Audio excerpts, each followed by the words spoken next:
রে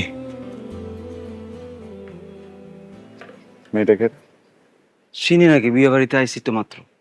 গেস্ট হইতে পারে দোস্ত, বিয়ে বাড়িতে কত গেস্টই আসে। হ। এই মেয়েটাকে আমি বিয়ে করবো, কি করছ তুই?